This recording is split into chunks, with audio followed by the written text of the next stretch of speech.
Welcome back. In this video, we are going to consider the role of deduction in mathematical arguments through an example that, in one way, feels really simple, but in another way illustrates how we can break down every step of a mathematical argument into logical, deductive operations that are almost mechanical and indeed there are many computer programs now, especially things like the Lean Proof Assistant, that actually allow us to automate the process of proving mathematical theorems. And so when we really break down mathematical arguments into step by step, one logical step at a time kinds of operations, we're actually taking a step toward figuring out how to help computers do mathematics as well as making our own reasoning more precise.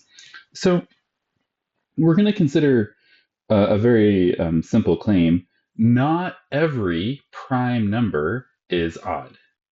Not every prime number is odd. We know this, particularly the existence of the number 2, which is a prime number which is not odd, shows that the statement is true. And indeed, we're going to try to say this idea, okay, 2 shows that not every prime number is odd. We're going to see how to do that using step-by-step logical deduction. So in order to do this, as usual, we're going to define some predicates. So I'll define P of x to be the predicate that x is prime, and O of x to be the predicate that x is odd. So these are the 2 predicates that I'm going to work with. And then in the language of these predicates, we want to show, what we want to show is that it is not the case that for all integers x, being a prime number implies that you're an odd number. So this is what we want to show. We want to show the negation of the statement that for all integers x, being prime implies that you are odd. We do have some premises. So often when we write proofs, we take premises from mathematical facts that we already know or have proven in some other way. So here's our premises that we are going to work with here. We're going to take 3 premises this time. So we're going to assume that we already know that 2 is a prime number. So P of 2 is true. We're going to assume that we already know that 2 is not an odd number. So not O of 2 is true. And then finally, we are going to assume that we know that 2 is an integer. So if we write these in English words, 2 is prime, 2 is not odd, and 2 is an integer. Technically, we don't really need P3 because only prime numbers or only integers are allowed to be prime numbers and only integers are allowed to be even or odd, but we'll just write it out to be really explicit about things. So now it is time for us to go ahead with our logical deduction. So we're going to take things really step by step, one logical operation at a time, in order to see how we can get from this set of premises to a careful proof of the statement that it's not the case that for all integers x, being prime implies that you're odd. Okay, so let's get started. It can be a little tricky to figure out, okay, what's the order of operations? Like, what's my first good step to take? But what I want to do first is I want to get to a place where I can show that this implication is not true of the number 2. And so that's what I'm angling towards. So what I want to get to, in other words, if I imagine starting in the middle, what I want to get to is P of 2 implies O of 2 is not the case. It's not the case. So that's where I want to get to. And so the first steps I'm going to take are going to help me get there. So first thing I'm going to do, let's actually number it line 4. So line 4, I'm going to take my first two premises and I'm just going to join them with an and. I'm allowed to do that via the conjunction rule. So P of 2 and not O of 2. So that is justified by conjunction P1 and P2. Okay, so that's fine. Next, I am going to angle to turn this into an implication. And in order to do that, I am going to throw two negation symbols on P using the double negation formula. So this is double negation with line 4. That's not very clear. Line 4 with L4. There we go. Next, I'm going to pull out one negation from each term inside this conjunction. So L6, I'm going to pull out the not, and I'm using De Morgan's law to do this, which means that when I pull out one not, there's going to be one left in front of the P of 2.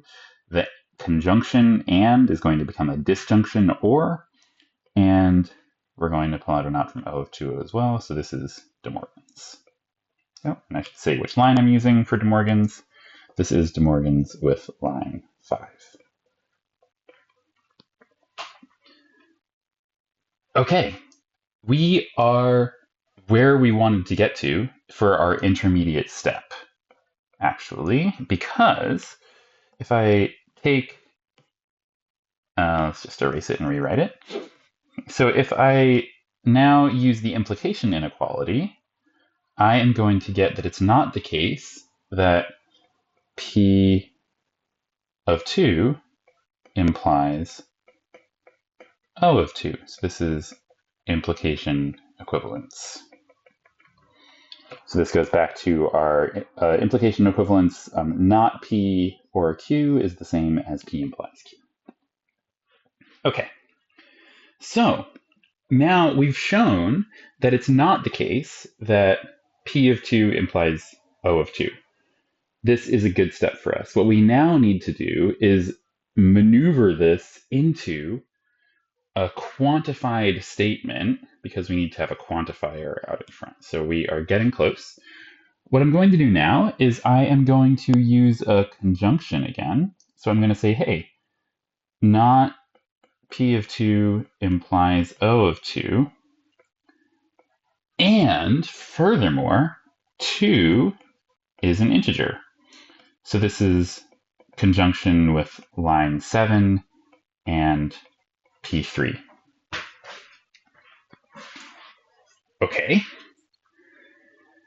Well, now I'm going to use one of my quantifier deduction rules, which says that, hey, if I have an element of a set, like 2 being an element of Z, and something is true about that element, for example, not P of 2 implies O of 2, in that case, I can infer that there exists an element of my set with the property that's described in the conjunction. So the property here is that,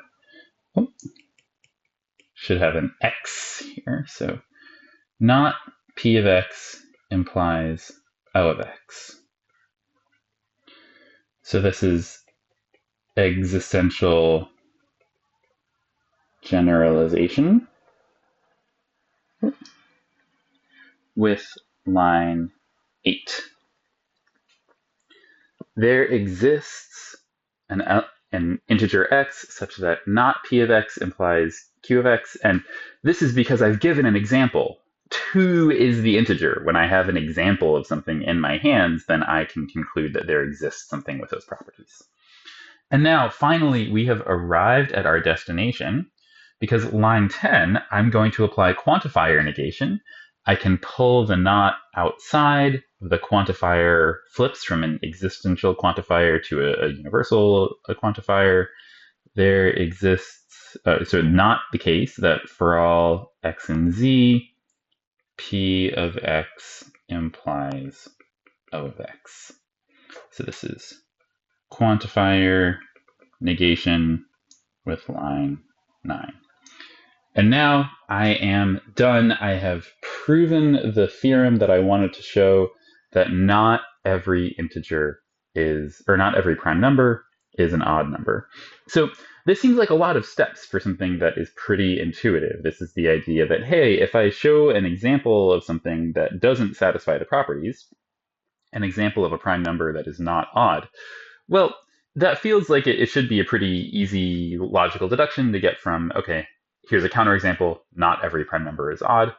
And indeed, this is kind of very natural for human thought. But when we think about, okay, what are the symbolic steps that are going to allow us to express this in a way that is really broken down all the way in such a way that we can check each and every step, or that a computer could actually check or even create each and every step, that requires us to be really careful and can require us to take more steps than we might otherwise imagine.